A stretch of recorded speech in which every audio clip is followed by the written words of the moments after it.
Every programming language allows you to perform basic math like addition, subtraction, division, and multiplication. To achieve these tasks, we use operators. An operator is a special symbol or phrase that you use to check, change, or combine values. Operators can be separated into three categories. Unary operators. These operate on a single target. We also have binary operators, ones that operate on two targets, and ternary operators, those with three targets.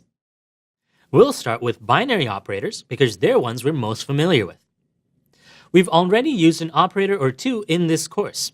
Let's look at one that I'm sure we all know. This is the addition operator.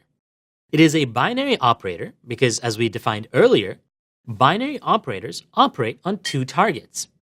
In this case, our two targets are numbers that we add together. The values that operators affect are called operands. So in our case, the two numbers are called operands. A combination of an operator with operands is called an expression. So this line of code that we see here is an expression. There are many binary operators, most of which you are familiar with from basic math. The one we just saw, the addition operator. Well, we also have a subtraction operator, division, multiplication, and a remainder operator. When I was in school, I had to learn long division. Do you remember that? Feels like forever ago. In long division, if you divided 10 by 3, 3 would fit into 10 3 times, and you would get a remainder of 1. That is what the remainder operator does. It tells us, given a number and its divisor, what is the remainder that is left over. It is sometimes also known as the modulo operator. While the point of this operator may seem silly, it's actually quite useful. If we took a number and a divisor 2 and used the remainder operator, if the remainder is 0, well, now we know that this is an even number. Those are the main binary operators we'll look at for now. They're pretty simple. Something that's interesting to know, but not at all necessary, is that these operators we looked at are called infix operators. An infix operator is one that goes in between two operands. All binary operators are infix operators. So if you're confused about the syntax when writing it out, remember that they go in between the values they're working on. Let's start by playing around with binary operators for a bit. We'll add another page to our playground to talk about operators first. So, like before, click on the first icon in the second set here to open up the Project Navigator, and then using the plus button below the Add button, let's add a new page. We're going to call this one Operators. Let's add a comment in here. We're going to talk about binary operators first. Okay, so let's say we have the height and width of a room in feet. Yeah, I know, not everyone lives in the US and uses feet. Don't worry, we'll work around that. So let's create a new constant, height, and we'll assign it an integer value. So we'll say 12, and we'll add a comment, we'll say in feet. We also need the width for this example, so we'll say let to create a constant, width for the name, and we'll assign another integer value. Now remember, I can also explicitly write out the type like so. And we'll add another comment and say in feet. Now to calculate the area of the room, which is a rectangle, we can simply multiply the height and the width. Let's do this and assign this to a constant called area. We'll assign this new value. So we'll say let area equal height times width.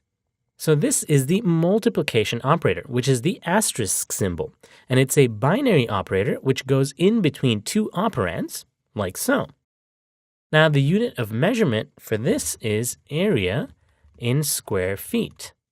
Now, like I said, we don't all use square feet, so let's try and convert this into square meters. Let's add another comment here. So we'll say 1 square meter equal 1 square foot divided by 10.764. Okay, so to get this area in square feet, into meters squared, we can create a new constant. We'll call this area in meters, and we'll simply divide the area by 10.764. Okay, when you try this, you'll see that we get an error, and this is because of a conflict between the types. Now, I don't have an error symbol over here, but you can see in my console that there's a bunch of stuff going on. And you can bring up your console by clicking on the second icon in this set of 3, the second set. Okay, so what's going on here? The height and width values are of type int, since they're whole numbers. And since we're multiplying them to get a value for area, Swift infers that the area should also be of type int.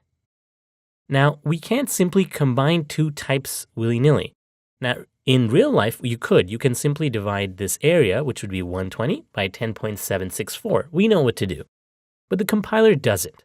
We cannot divide an int by a value of type double because Swift doesn't know which type the answer should be. Should the value be an integer value? In which case, Swift will go ahead and round off the answer and cut off the values after the decimal point. Or should it be a double?